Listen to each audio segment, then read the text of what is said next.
नमस्कार, India voice देख रहे हैं आप। आपके साथ मैं हूं स्वीटी दीक्षित। बुलेटिन की शुरुआत करेंगे बेहद ही अहम जानकारी के साथ। बता दें, पीएम मोदी कल यूपी से करेंगे लोकसभा चुनाव का शंखनाद।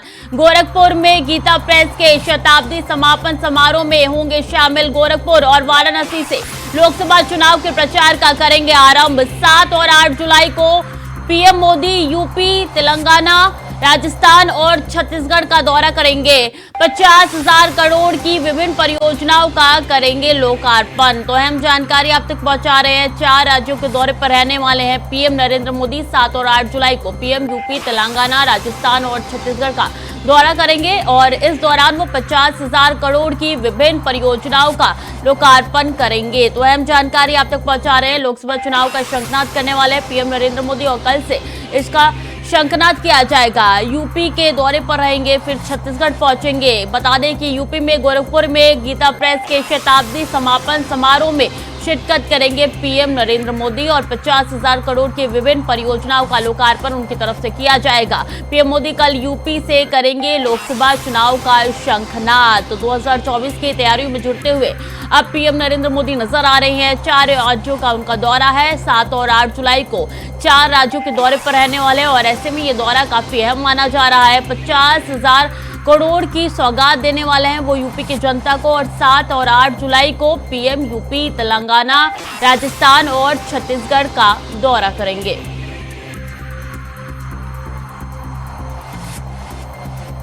तो 7 जुलाई से पीएम मोदी लोकसभा चुनाव का शंखनाद करने वाले हैं। गीता प्रेस के समारोह में शामिल होंगे। गोरखपुर जाएंगे पीएम नरेंद्र मोदी और इसकी तैयारी काफी दिनों पहले से शुरू कर दी गई थी।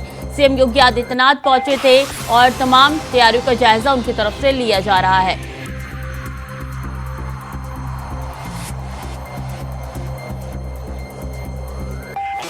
तो 7 और 8 जुलाई को पीएम यूपी, तेलंगाना, राजस्थान और छत्तीसगढ़ का दौरा करेंगे। बता दें कि गीता प्रेस के समापन समारोह में शिरकत करेंगे पीएम नरेंद्र मोदी और इसी के साथ लोकसभा चुनाव का शंखनाद करने के लिए मैदान में उतरते हुए नजर आ रहे हैं देश के मुखिया। पीएम मोदी कल यूपी से करेंगे लोकसभा चुनाव का शंखनाद। बता दें 50,000 करोड़ की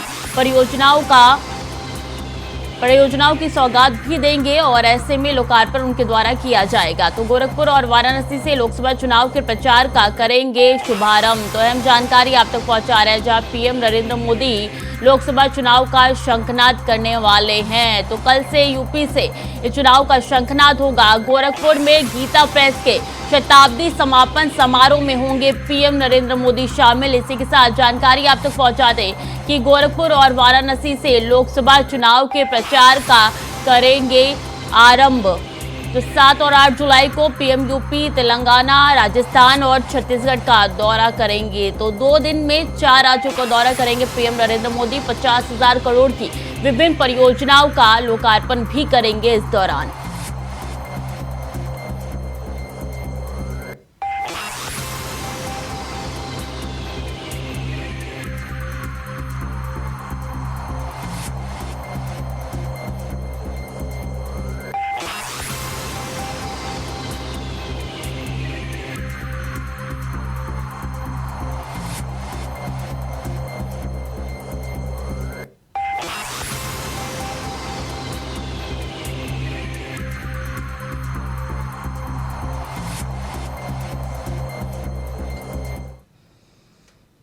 और एनसीपी की राष्ट्रीय कार्यकारिणी की आज होगी बैठक। शरद पवार ने आज दोपहर 3 बजे यह बैठक बुलाई है। शरद पवार की अजित गुट को चेतावनी है और अपने सहयोगियों का बीजेपी विनाश करती है, शरद पवार ने कहा है। तो अहम जानकारी, 3 बजे दिल्ली में ये बैठक बुलाई गई है। राष्ट्रीय कार्यकारिणी की बैठक बुलाई गई है और ऐसे में कल चाचा और भतीजे के बीच में वॉर देखने को मिला था और आज देखिए शरद पवार की अजित पवार को चेतावनी है कि अपने सहयोगियों का बीजेपी विनाश करती है, शरद पवार ने कहा है। इसी के साथ शरद पवार ने अजित पवार को खोटा सिक्का भी कहा था। तो एनसीपी की राष्ट्रीय कार्यकारिणी की बैठक आज होगी।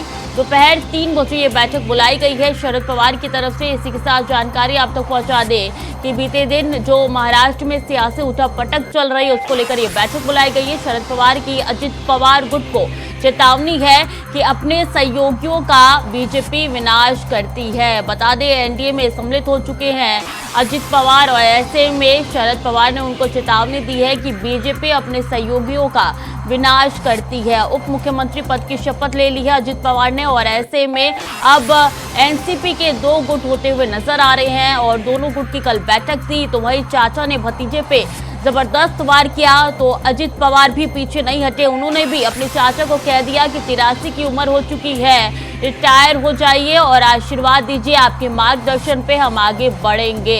तो मामला पूरा चुनाव आयोग में पहुंच चुका है और ऐसे में ये मामला और भी ज्यादा गंभीर होता हुआ नजर आ रहा है। इसी बीच बता दें कि 3 बजे दोपहर 3 बजे आज राष्ट्रीय कार्यकारिणी की बैठक शरद पवार की तरफ से बुलाई गई है।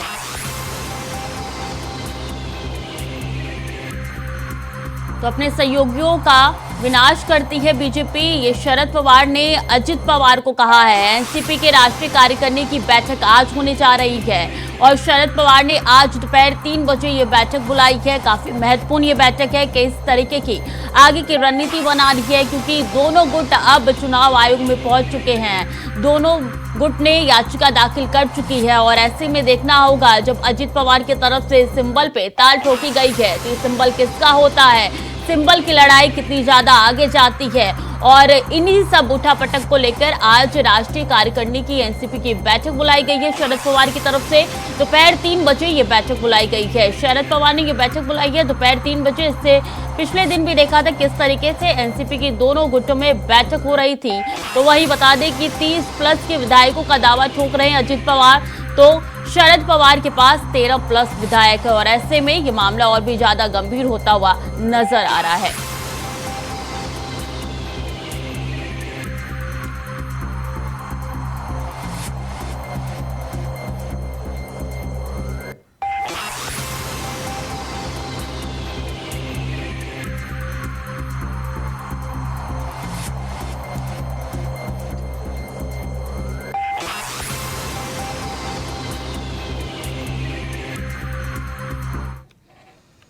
और पेपर मिल से खुर्रम नगर तक पहले बनेगा कुकरेल रिवर फ्रंट। बता दें सीएम योगी के सामने प्रेजेंटेशन के बाद कार्य योजना पर लगेगी मुहर। साबरमती नदी का काम देखकर लौटी लखनऊ की टीम।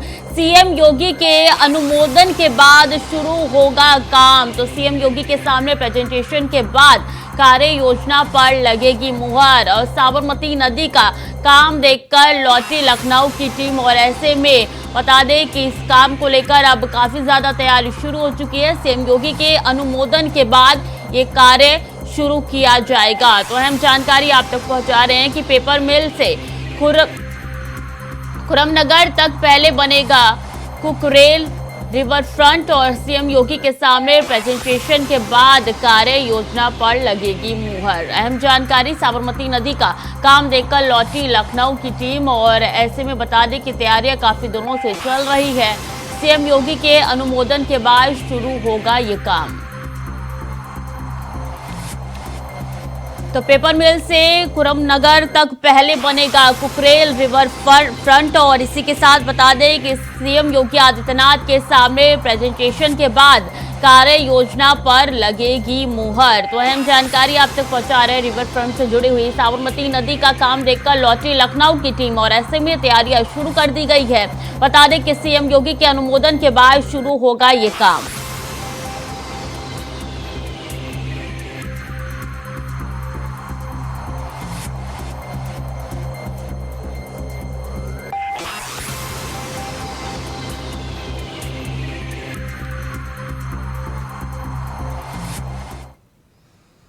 तो वहीं डॉक्टर श्यामा प्रसाद मुखर्जी की जयंती, आज सीएम योगी प्रतिमा पर पुष्प अर्पित करेंगे। श्यामा प्रसाद मुखर्जी को श्रद्धांजलि अर्पित करेंगे CM Yogi Adityanath. Deputy CM Brajesh Pathak समेत कई मंत्री नेता मौजूद रहेंगे इस दौरान। तो सीएम योगी प्रतिमा पर पुष्प अर्पित करेंगे और बता दें कि आज जयंती है और ऐसे में श्यामा प्रसाद मुखर्जी को श्रद्धांजलि अर्पित करेंगे सीएम योगी आदित्यनाथ। और इस दौरान उनके साथ डिप्टी सीएम ब्रजेश पाठक, उनके साथ कई मंत्री और नेता भी मौजूद रहेंगे। तो अहम जानकारी आप तक पहुंचा रहे हैं, जहां आज जयंती होने के कारण डॉक्टर श्यामा प्रसाद मुखर्जी की जयंती है और ऐसे में पुष्प अर्पित करेंगे सीएम योगी आदित्यनाथ, श्रद्धांजलि देंगे पुष्प अर्पित करके, और इस दौरान उनके साथ डिप्टी सीएम ब्रजेश पाठक और कई मंत्रीगण भी मौजूद रहेंगे।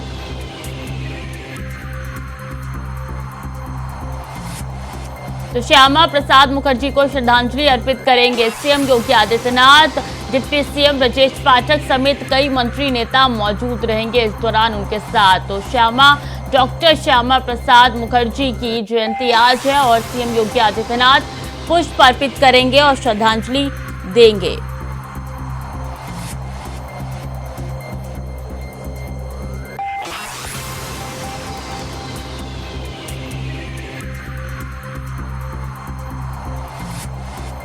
तो डिप्टी सीएम ब्रजेश पाठक समेत कई मंत्री नेता मौजूद रहेंगे इस दौरान। बता दें कि अर्पित की जाएगी पुष्प और ऐसे में श्रद्धांजलि दी जाएगी डॉक्टर श्यामा प्रसाद मुखर्जी को। सीएम योगी आदित्यनाथ ये श्रद्धांजलि देंगे उनको, उनके साथ डिप्टी सीएम ब्रजेश पाठक, उनके साथ कई मंत्रीगण और नेता भी मौजूद रहेंगे।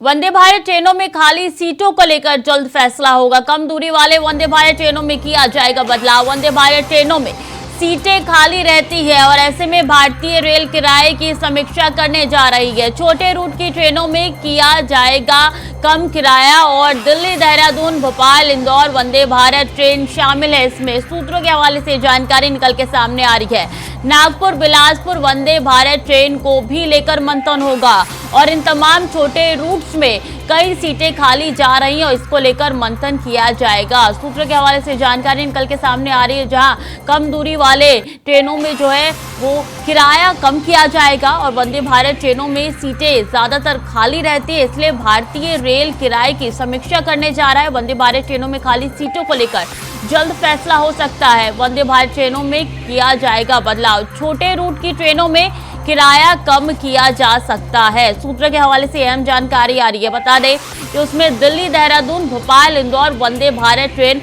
शामिल है, जो कि छोटे रूट में आती है और इसमें किराया कम किया जा सकता है। नागपुर, बिलासपुर वंदे भारत ट्रेन को भी लेकर मंथन लगातार जारी है। सूत्रों के हवाले से अहम जानकारी आ रही है। इन तमाम छोटे रूट्स में कई सीटें खाली रह जा रही है और इसकी वजह से विचार विमर्श किया जा सकता है। किराया जो है उसको कम किया जा सकता है। तो वंदे भारत ट्रेनों में खाली सीटों को लेकर जल्द फैसला हो सकता है। कम दूरी वाले वंदे भारत ट्रेनों में किया जाएगा बदलाव। वंदे भारत ट्रेनों में खाली सीटों को लेकर जल्द फैसला किया जाएगा।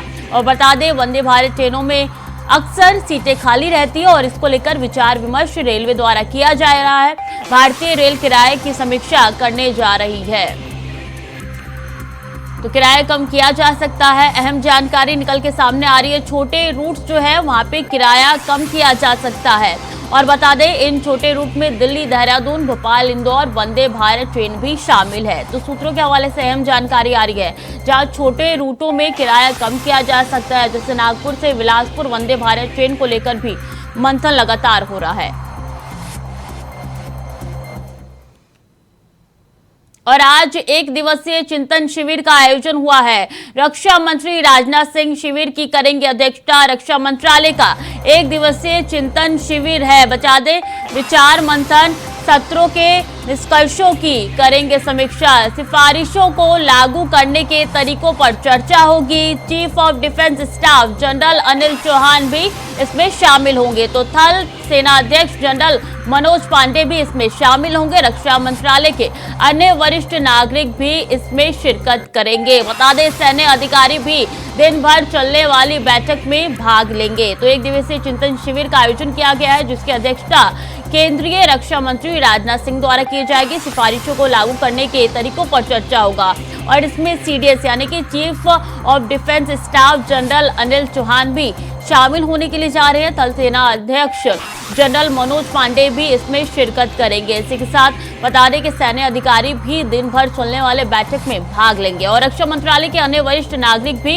इसमें शामिल होंगे। तो अहम जानकारी आप तक पहुंचा रहे हैं और इसमें सैन्य अधिकारी भी दिन भर चलने वाले इस बैठक में भाग लेंगे। तो 1 दिवसीय चिंतन शिविर का आयोजन किया गया है।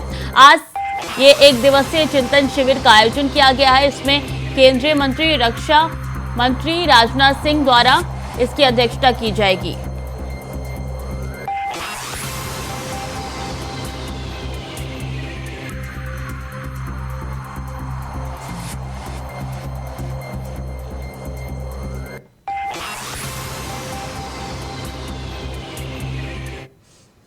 और महाराष्ट्र में एनसीपी में बड़ी सेंध के बावजूद संभल के सपा सांसद डॉक्टर शफीकुर रहमान बर्क ने फिर से विपक्षी गठबंधन का पुराना राग अलापना शुरू कर दिया है। सपा सांसद को इस समय समाजवादी पार्टी की जीत से ज्यादा बीजेपी के हार की चिंता है। बता दें कि सांसद बर्क ने कहा है कि सपा बसपा का विपक्ष में शामिल होना जरूरी है। ये रिपोर्ट देखिए।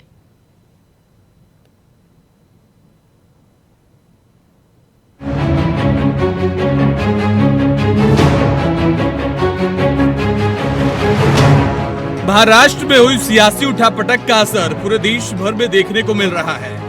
कई राज्यों में कई लोग अब दावे कर रहे हैं कि उनके संपर्क में विपक्षी पार्टियों के कई नेता और विधायक हैं। ऐसा ही एक दावा सुहेलदेव भारतीय समाजवादी पार्टी के राष्ट्रीय अध्यक्ष ओम प्रकाश राजभर ने किया था। उन्होंने कहा था कि समाजवादी पार्टी के कई विधायक, कई नेता उनके संपर्क में है, जो समाजवादी पार्टी को छोड़ने को तैयार बैठे हैं। समाजवादी पार्टी के कई विधायक और सांसद दल छोड़ करके कुछ लोग सरकार के विस्तार में शामिल होना चाहते हैं कि सरकार का विस्तार, उसमें अगर हमको शामिल कर लिया जाए तो शपथ लेते हुए आपको दिखेंगे। कई लोग हैं कि जो लोकसभा का टिकट चाहते हैं, वो दिल्ली से लेकर लखनऊ तक अपना जुगाड़ बैठाए हुए हैं। इस तरह का यहाँ भी वही खेल होने जा रहा है जो महाराष्ट्र में हुआ है। भाई वो तो खुद सबूत उनके सांसद दे रहे हैं। उनके सांसद तो ओपन आकर के आपके सामने बाइट दे रहे हैं ना। और कौन सांसद क्या कह रहे हैं? अरे उनके 2-2 सांसद आगे नाराजगी जता रहे हैं अपने नेता के ऊपर। किस चीज पे? अब आप नहीं देखे, उसको लगता है। ये आप बताइए तो। जो रवैया है सरकार का, जो रवैया रहा है अखिलेश जी का, उस रवैया से नाराज है। और लोग अपना भविष्य देख रहे हैं कि यहाँ अब भविष्य नहीं है। इस नाते कि अब मुसलमान 4 खेमे में हो गया, बीजेपी के भी साथ हो गया। इसी लखनऊ में लाखों वोट देता है मुसलमान। जिस पर समाजवादी पार्टी के अध्यक्ष अखिलेश यादव और सपा के महासचिव ने उनको जमकर लताड़ लगाई थी और उनके दावे को हवाई करार दिया था। लेकिन अब यूपी की सियासत में विपक्ष को तोड़ने के दावों के बीच एक नया आह्वान हुआ है। दरअसल सपा के संभल से सांसद शफीकुर रहमान बर्क एक बार फिर से पुराना राग अल्पाए हैं। उन्होंने यूपी के विपक्षी दलों को एक साथ आने को कहा। बीजेपी की हार की चिंता है, सपा बसपा का अपोजिशन में शामिल होना जरूरी है। उन्होंने बीजेपी को हराने को सपा बसपा समेत विपक्ष को मिलकर ताकत इकट्ठी करने की हिमायत की है। जो भी अपोजिशन है, उसकी जिम्मेदारी है।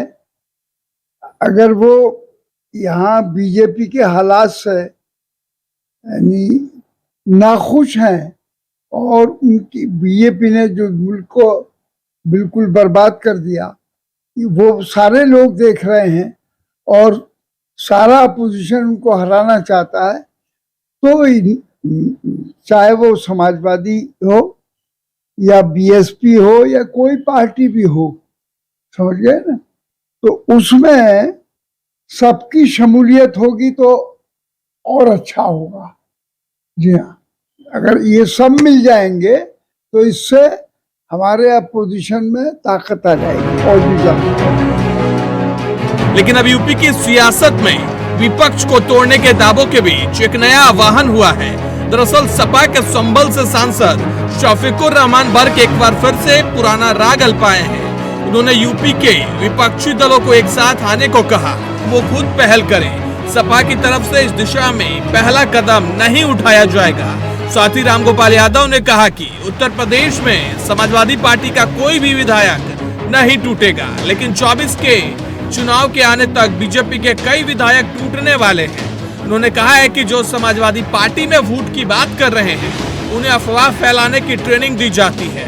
बीजेपी वाले पहले ही बताकर मूर्खता करते हैं, लेकिन समाजवादी पार्टी यही नहीं करेगी। बहरहाल बीजेपी को मात देने के लिए सपा सांसद की तरफ से की गई इस अपील का कितना असर होता है, क्या विपक्ष एकजुट हो पाता है या नहीं, ये तो अब आने वाला वक्त ही बताएगा। Bureau report, India voice.